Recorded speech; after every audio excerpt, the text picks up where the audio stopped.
2025 भर्तियों का वर्ष आज ही सुनिश्चित करें अपना सिलेक्शन और डाउनलोड करें तैयारी कर लो ऐप। नमस्कार, एजुकेशन नगरी में आपका स्वागत है और मैं हूं आपके साथ विनीत। जयपुर में शहीद स्मारक पर एसआई भर्ती को रद्द करने और आरपीएससी को भंग करने को लेकर एक बार फिर से हनुमान बेनीवाल के नेतृत्व में अनिश्चितकालीन धरना प्रदर्शन शुरू हो चुका है। जो धरने को नेतृत्व कर रहे हैं युवा जो कि एसआई भर्ती की जिन्होंने परीक्षा दी है।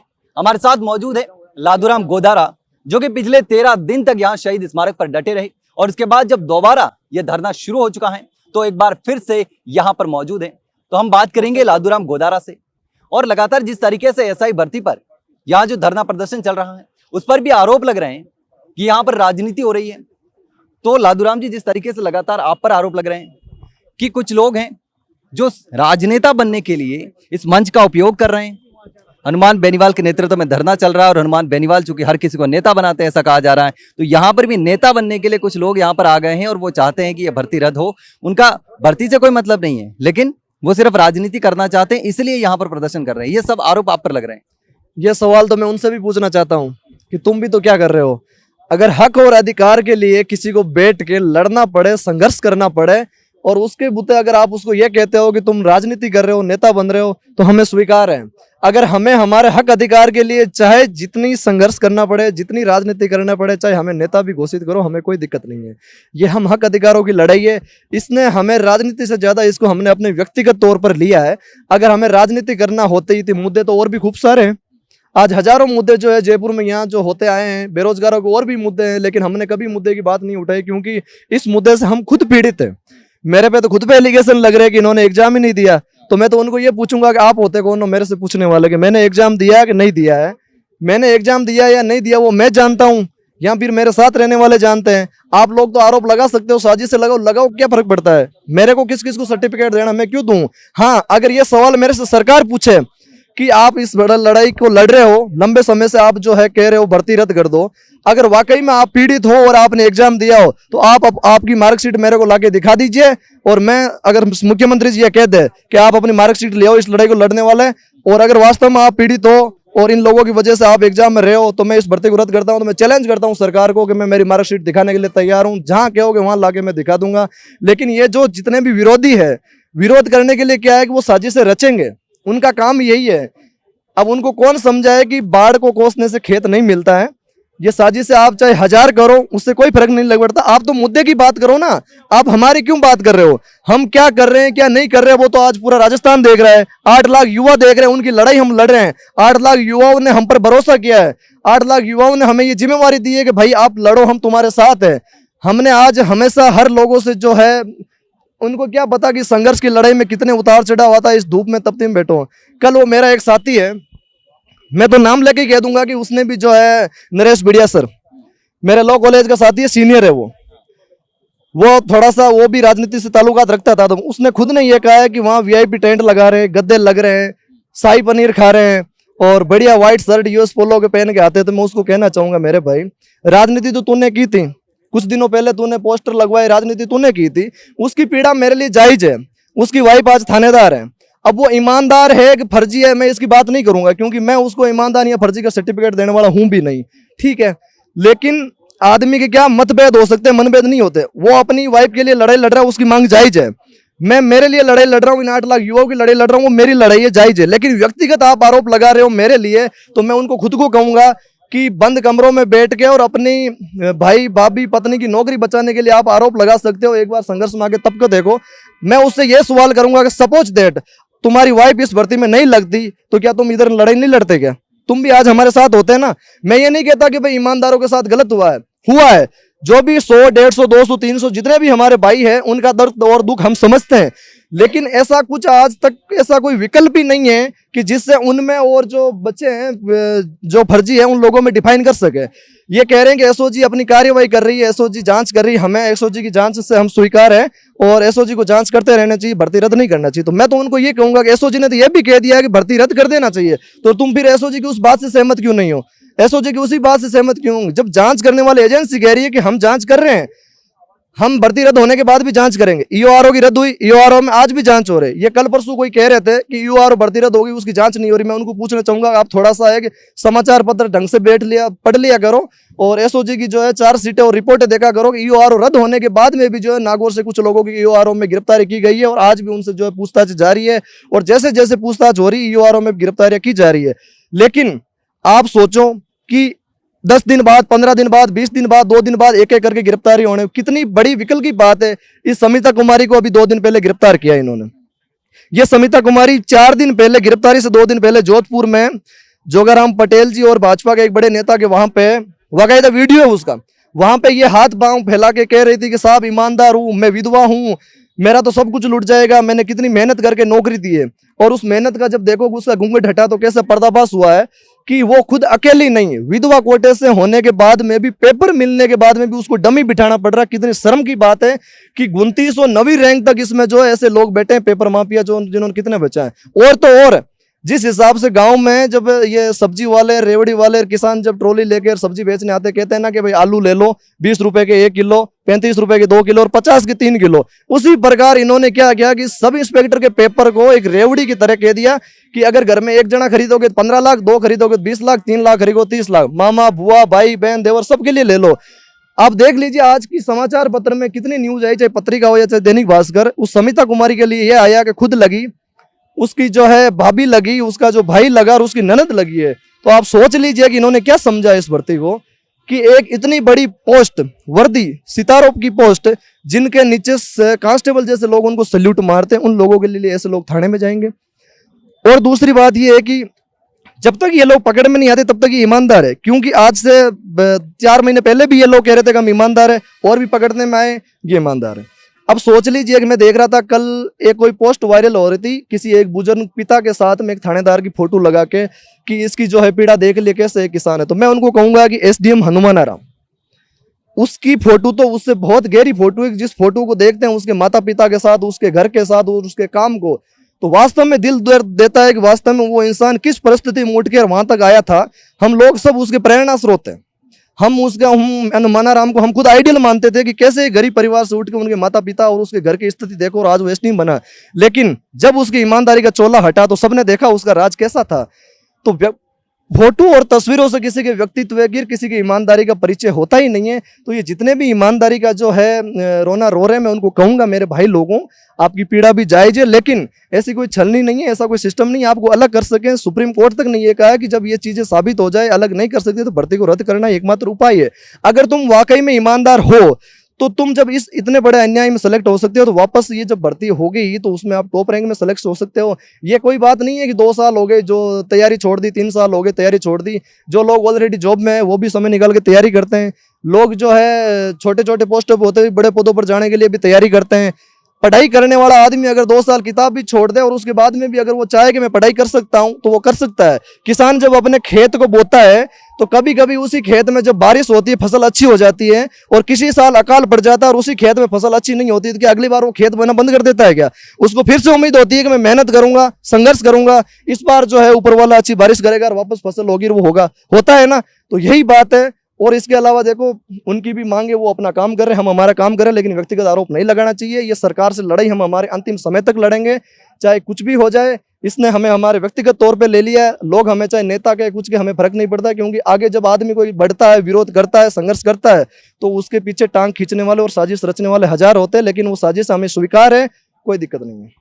हाँ, एक सवाल ये है कि सिर्फ आप एसआई भर्ती को रद्द करने की ही मांग क्यों कर रहे हो? जो तमाम दूसरी भर्तियां हैं जैसे कि पीटीआई भर्ती हैं, अभी वन रक्षक जो भर्ती हुई उसमें भी घोटाला हुआ, तो आप सभी भर्तियों को रद्द करने की मांग क्यों नहीं कर रहे? और दूसरी चीज ये है कि अगर सभी भर्तियां रद्द कर दी गई, जैसे पिछले 5 साल में हुई है, उसमें जितनी तमाम भर्तियों में घोटाले हुए हैं, अगर सारी भर्तियां रद्द कर दी गई तो फिर ऐसे में तो भर्तियां और युवाओं का विश्वास ही उठ जाएगा कि भर्ती होगी, रद्द हो जाएगी और जो लग गई ईमानदारी से उनके साथ अन्याय होगा। आपकी बात जायज है कि एसआई भर्ती की लड़ाई क्यों लड़ रहे हो? ये लड़ाई इसलिए लड़ रहा हूं क्योंकि इस एसआई भर्ती में कोरोना के बाद में जब मैं वापस जयपुर आया और मैंने तैयारी की तो इस भर्ती में मैं खुद पीड़ित रहा हूं। जब मैं इस भर्ती में पीड़ित था, ये एग्जाम एक दिन होना था, तब से लेकर आज तक जो है हम इसकी लड़ाई लड़ रहे हैं। क्योंकि उस टाइम जो है मैंने एक सपना देखा था कि हम थानेदार बनेंगे और इसी भर्ती में मैंने ये देखा है कि इसका पेपर जब इतना बड़े षड्यंत्रपूर्ण तरीके से लीक हुआ, घर घर हर एक एक व्यक्ति तक ये पेपर पहुंचा, तो हमने 2021 में इस लड़ाई को कांग्रेस की सरकार में हमने लड़ाई लड़ी, लेकिन कांग्रेस की सरकार ने हमारी एक नहीं सुनी और उस टाइम की जांच एजेंसी ने भी जो है क्लीन चिट दे दी थी। तो फिर हम थक हार के हमने वापस तैयारियां स्टार्ट कर दी थी, लग गए। भाजपा की सरकार पर हमने विश्वास जताया, सरकार आई, उसके बाद सरकार ने जब जांच एजेंसी गठित करी और जांच एजेंसी ने वाकायदा जो है निष्पक्ष तरीके से जांच करी, और उस जांच में जब तथ्य और सबूत सामने आने लगे तो फिर हमने कहा कि भाई ये हक और अधिकार हमारा हक था जो इन लोगों ने छीना है, इसकी लड़ाई हम लड़ेंगे। दूसरी रही बात पीटीआई की, वो रही ये काम जो है जो अपने आप को बेरोजगारों का नेता है वो लोग करेंगे। हम इस भर्ती के लिए, ऐसा ही भर्ती के युवाओं के लिए, चाहे हमें नेता कहो, चाहे उनका हमें जो है आदर्श कहो, चाहे उनके लिए हम कमान संभाल रहे वो कहो, इसकी लड़ाई हम अंतिम समय तक लड़ेंगे। हो सकता है कि जीवन में आगे का हम कुछ नहीं कह सकते कि और बेरोजगारों की लड़ाइयां लड़ेंगे या नहीं लड़ेंगे, लेकिन ऐसा ही भर्ती की लड़ाई लड़ना मेरे लिए व्यक्तिगत तौर पर थी। मैं खुद इससे पीड़ित था, तो मैं इससे हर अंजाम तक पहुंचाऊंगा, ये बात है। एक सवाल ये है कि हाल ही में आपने देखा होगा भाजपा के नेता किरण शेखावत यहाँ पर आई थी और उनका ये आरोप है कि आपके नंबर नहीं आए। जब नंबर ही नहीं आए तो अगर ये भर्ती कैंसिल भी हो गई तो आपका सिलेक्शन होने से तो रहा, जब सिलेक्शन ही नहीं होगा तो आपकी फिर यहाँ लड़ाई लड़ने का कोई मतलब नहीं है। दूसरी एक आपकी मार्कशीट जो है वो सोशल मीडिया पर वायरल की जा रही है और उसमें बताया जा रहा है कि आप उसमें फर्जीवाड़ा करते हुए पकड़े गए थे, ये भी आरोप लग रहे हैं आप पर। अब आपने किरण शेखावत का सवाल पूछा है तो मैं क्या कहूँ, ये एक हंसी का पात्र है। क्यों है कि मैं बताना चाहूंगा आपको कि किरण शेखावत एक महिला है, हम उसका सम्मान करते हैं। किरण शेखावत को मैं नहीं जानता था, पहले भी नहीं जानता था। हम जब इस धरने की शुरुआत करी तो दूसरे दिन किरण शेखावत यहाँ आए थे, हमने आदरपूर्वक उनको मंच पे जगह दी। उन्होंने कहा कि हम तुम्हारी इस लड़ाई में साथ देना चाहते हैं। मैं भाजपा की जो है नेता हूँ, मुझे नहीं पता वो नेता है या नहीं है, मुझे तो लगता नहीं है, क्योंकि अगर वो नेता होती वास्तव में तो उस नेता की जो सोशल मीडिया पे पोस्ट करने का तरीका और उसका जो बोलने का लहजा है वो ऐसा नहीं होता, क्योंकि वक्त बदलते, जज्बात बदलते, हालत बदलते, किसी नेता चंद सेकंडों में बदल जाते हैं। अगर आपको 2 दिन यहाँ आप धरने पे आते हो और आप हमारा समर्थन करते हो, आप ये कहते हो कि इस लड़ाई को हम लड़ेंगे अंतिम समय तक और हमारी सरकार इसी मुद्दे पे आई थी, मैं आपके साथ हूँ, ये कर दूंगी, वो कर दूंगी, चाहे जब तक मैं साथ हूँ, मैं मेरी टीम के साथ हमेशा आऊंगी, सब साथ हो। ये धरना कोई हमारा कोई विशेष पार्टी या किसी संगठन का नहीं था। इस धरने को हनुमान जी बेनीवाल जी ने, जब राजस्थान का विपक्ष मर गया, कोई हमारा साथ नहीं दे रहा था, उस शख्स ने हमारा साथ दिया। उसने कहा कि अंतिम समय तक मैं आपकी इस लड़ाई को लड़ूंगा, और वाकायदा वो अपनी बात पे कायम रहा, अपनी जुबान पे कायम रहा। उसने युवाओं की पीड़ा समझी, क्योंकि वो युवाओं के चहेते हैं। उसके मुकाबले मैं नहीं कहूंगा कि कोई संघर्ष जैसा कोई नेता होगा, उसके जैसा संघर्षशील नेता मैंने आज तक नहीं देखा, कि वो अपनी बात पर डिगरार आंदोलन करने के लिए आया, और आने के बाद में उसने एक ही बात ही कहा कि जो भी इस आंदोलन को समर्थन देना चाहता है, चाहे वो भाजपा, कांग्रेस वगैरह, बेरोजगार संगठन और भी कोई व्यक्ति हो, वो यहाँ उसका सबका स्वागत है। ये युवाओं की लड़ाई है, पार्टी की लड़ाई नहीं है, किसी और विचारधारा की लड़ाई नहीं है, युवाओं के सपनों की लड़ाई है, उनकी उम्मीदों की लड़ाई है। आज प्रदेश के तमाम युवाओं के साथ गलत हो रहा है, किसान परिवार के बच्चों के साथ गलत हुआ है, इस सिस्टम ने उनके साथ गलत किया, तो उसकी लड़ाई के लिए समर्थन है। तो किरण जी यहाँ समर्थन देने आए, हमने उसका स्वागत किया, 2-3 दिन हमारे साथ रहे, लेकिन अचानक से उसके हालत बदले, मौसम बदला, तो साथ साथ में उनके भी जज्बात और जुबान बदल गई। तो मैं उन किरण जी से एक सवाल पूछना चाहूंगा कि 2 दिन पहले आप तो हमारा अंतिम समय तक साथ दे रहे थे, भर्ती रद्द करवाते, हम आपको बहुत अच्छे लगे। अचानक से क्या हुआ कि रातों रात में जो है आप वहां जाकर हमारे पूरा जो है हमारे यहाँ अंशु चौधरी के बारे में वो गलत बोलने लगी, हमारी बहन है, मेरे बारे में भी वो कल पूछने लग गई। तो मैं उनको कहूंगा किरण शेखावत जी को कि उन्होंने ये कहा कि एग्जाम नहीं दिया, तो मैं किरण जी को पूछूंगा कि आप एस्ट्रोलॉजी हो या आप आरपीएससी के कोई चेयरमैन हो या कोई आप जो है कोई बहुत ही बड़े कोई देवता के रूप में हो जो आपको पता चलता मैंने एग्जाम दिया है नहीं पूछा। आप मेरे से व्यक्तिगत पूछते कि भाई आप कौन हो, आपका परिचय दीजिए, आप इस भर्ती की लड़ाई लड़ रहे हो, आपने एग्जाम दिया, क्या हुआ, आपके कितने नंबर आए क्या नहीं, मैं उनको बताता, लेकिन उन्होंने मुझसे सवाल नहीं पूछा। ये तो उन थानेदारों की चाल है, उनकी भी गलती नहीं है, उनके कोई 1-2 रिश्तेदार है, मेरे सुनने में आया, उनकी कोई एक व्हाट्सएप ऑडियो मेरे पास कोई आई थी, रिकॉर्डिंग वायरल होकर मैंने वो सुनी थी। तो मैं किसी पर व्यक्तिगत आरोप आज तक नहीं लगाता, मेरी ऐसी कोई आपको कोई पोस्ट नहीं मिलेगी, कोई चीजें नहीं मिलेगी। मैंने किरण जी के लिए भी ना किसी को फोन किया, ना मैंने किरण जी को फोन करके कहा, मैंने कहा करने दो, विरोध कर रहा है, साजिश कर रहा है, उनको अपने काम करने दो, कोई दिक्कत नहीं, हम हमारा काम कर रहे हैं। हमारा टारगेट है कि इस भर्ती को रद्द करना। इस बीच में चाहे कितने ही उतार चढ़ाव आए, चाहे कितने ही लोग आरोप लगाए, हमें कोई फर्क नहीं पड़ता। तो उन्होंने अपने रिश्तेदारों को बचाने के चहेतों के लिए, हो सकता है उसमें पैसों के लेन देन की भी बात हुई है, तो उन्होंने क्या है कि वो अपनी छवि को निखारने के लिए, आदमी क्या होता है जब उसकी छवि गिरती है ना, जब आदमी को लगता है कि मुझे अब पॉपुलर होना है, हर व्यक्ति तक मेरी आवाज कैसे जाए, तो वो कुछ न कुछ ऐसे विरोधाभास वाले क्या एक बयान देता है। तो उस विरोधाभास वाले बयान में क्या होता है कि आदमी जल्दी, आदमी को क्या है कि छवि उसकी उभरती है, लोग उसको देखते हैं, ये होता है। क्योंकि ये मैंने किरण जी की पहले भी जो है 2-3 चीजें देखी है कि जब जब ऐसे विरोधाभास, जैसे सुखदेव सिंह गोगामेडी वाला हुआ, तो उन्होंने जो है उस समय भी बहुत ऐसा कुछ बयानबाजियां करी। हमारे नागौर लोकसभा क्षेत्र का चुनाव था, तो उस समय भी वो जो है खूब लाइव आकर माहौल बनाती थी। और ये भर्ती का मुद्दा हुआ, तो इधर से उनको जब कुछ नहीं मिला, हमने उनको बहुत कुछ दिया, मंच दिया, माइक दिया, सब चीजें दी, हमने उनको कभी कुछ गलत नहीं कहा। अचानक से पता नहीं क्या हुआ कि एक दिन उन जो है बयान पलट दिए, सिस्टम बदल दिए और उन्होंने कह दिया ये भर्ती रद्द होनी चाहिए ईमानदारों का। तो भाई साहब, आपको जब 2 दिन पहले तो आपको यूं लगा कि हमारे साथ गलत हुआ, और 2 दिन बाद को आपको ये लग गया कि ईमानदारों के साथ गलत हुआ, तो आप नेता हो या फिर कोई बेरुपिया हो जो आप अचानक से अपना रूप बदल देते हो, जबान बदल देते हो, फिर तो ये गलत है। भाई मैं तो वो महिला है, उसके लिए मैं को भी ऐसी कोई लैंग्वेज यूज भी नहीं करना चाहता, मैं सम्मान करता हूँ, मेरे को ऐसे संस्कार भी नहीं दिए लोगों ने। रही बात मेरी मार्कशीट की, तो मेरी मार्कशीट की ये बात है, पहले तो मैं उन सब लोगों को कहूंगा कि मेरी मार्कशीट से ना तो ये भर्ती कोई रद्द होने से बच रही है, ना इस ये भर्ती पे कोई मेरी मार्कशीट का असर पड़ेगा। क्यों पड़ेगा, तो मैं उन लोगों को कहूंगा कि मैंने 10th 12th अच्छे से करी है, मेरे अच्छे नंबर है। मैंने BSc MDOC यूनिवर्सिटी से अच्छे से करी है, मेरे अच्छे परसेंटेज है। उसके बाद मैंने MSc मैथमेटिक्स से करी है, मेरे अच्छे हैं। मैंने 2022 में राजस्थान विश्वविद्यालय में एडमिशन लिया है, वहाँ से मैंने जो है डिग्री करी। उसके बाद में मैंने लॉ में एंट्रेंस एग्जाम देके, जिस राजस्थान यूनिवर्सिटी में 330 सीटें होती है लॉ में एग्जाम के लिए, जहाँ से पूरे राजस्थान का युवा एंट्रेंस एग्जाम देकर वहाँ अपनी सीट लेता है, उस 330 बच्चों में मैंने एंट्रेंस एग्जाम देकर मैंने मेरी सीट फाइट करी है, मुझे मेरी सीट मिली है। हुआ ये कि जब हमारा एग्जाम चल रहा था, उस टाइम क्या है कि हम पर जब वो मुकदमा लगा था, और उस टाइम हम जो है कोई प्रोटेस्ट कर रहे थे, तो उसको लेके पुलिस हमें सुबह गिरफ्तार करने आ गई थी। जिस दिन मेरा पहला एग्जाम था उस दिन की बात है। तो उस दिन क्या हुआ कि फिर मेरा एग्जाम स्टार्ट होने वाला था, तो मैंने पुलिस वालों से भी निवेदन किया कि मैंने कहा मेरा एग्जाम है और मैं एग्जाम के लिए जा रहा हूँ। उसी टाइम जब मैं रवाना हो रहा था एग्जाम देने, उसी टाइम पुलिस मेरे को आती है, मेरे को गिरफ्तार कर लेती है। तो जो एग्जाम का हमारे जो 2 घंटे का समय होता है, उसमें से मेरा लगभग 1 घंटा वहाँ बीत गया, आधा घंटा रास्ते में लगे। जब एग्जाम का ये मानो 30 से 40 मिनट का समय बचा, तो वो लोग फिर मेरे को लेके गए और मेरे को एग्जाम में बिठाया। तो मेरा मन में और बिल्कुल मैं एक तरह से जैसे घबराए वाली स्थिति थी, और उन्होंने मेरे को जो है मेरे फ़ोन ले लिए, सब चीज़ें ले ली और वगैरह वगैरह चीज़ें हो गई। तो मैं एग्जाम में बैठा, तो मेरी स्थिति उस टाइम जो है एग्जाम देने वाली नहीं थी, क्योंकि आदमी को जब पुलिस अचानक से गिरफ्तार करती है और अलग से जो है थोड़ी उस स्थिति में आ जाता है। तो मैं 2 पेज ही लिखे आया था, मैं लिखे भी नहीं आया। तो मैं वो स्वीकार करता हूँ कि मेरे 0 नंबर किस लिए आए, लेकिन वो 0 नंबर आने से मैं फेल नहीं हुआ हूँ। वो 0 नंबर मेरे अगले सेमेस्टर में मैं वापस उस एग्जाम की तैयारी करके मेरी वो बैक निकल जाएगी। और दूसरी ये बात है कि इस बार राजस्थान यूनिवर्सिटी ने क्या किया कि जो जितने भी ये फर्स्ट सेमेस्टर के स्टूडेंट थे, उनके 90% से ज़्यादा विद्यार्थियों के इन्होंने बैक दिए। आप देख सकते हो कि जो 3-4 हमारे राजस्थान यूनिवर्सिटी के छात्र नेता हैं, उन्होंने बाकायदा विरोध भी किया। ये जो उधर की जो ये गैंग जो आरोप लगा रही है, उन गैंग के भी एक चेता नेता है जो हमारे यूनिवर्सिटी में प्रोटेस्ट करता रहता है, जिसको मैं रिल नेता भी कह सकता हूँ, ठीक है। उन्होंने भी जो है इसका विरोध किया, और मैं भी उस समय शामिल था उस विरोध में। सुबह मैं गया था, मैं 2nd सेमेस्टर का प्रोजेक्ट देने विश्वविद्यालय में गया, तो उसी दिन मेरा रिजल्ट आया, तो मैंने चेक किया, तो मैंने कहा कि भी जो 0 नंबर आए वो मेरे को स्वीकार्य है।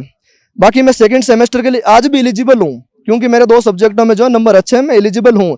और ये सेमेस्टर सिस्टम इस बार इन्होंने लागू किया। इस सेमेस्टर सिस्टम का मतलब ही ये होता है कि अगर कोई भी विद्यार्थी किसी भी सब्जेक्ट में अगर मान लो उसकी बैक आ जाती है, तो वो अगले सेमेस्टर में क्या है वापस उस एग्जाम को देकर अपनी बैक निकलवा सकता है।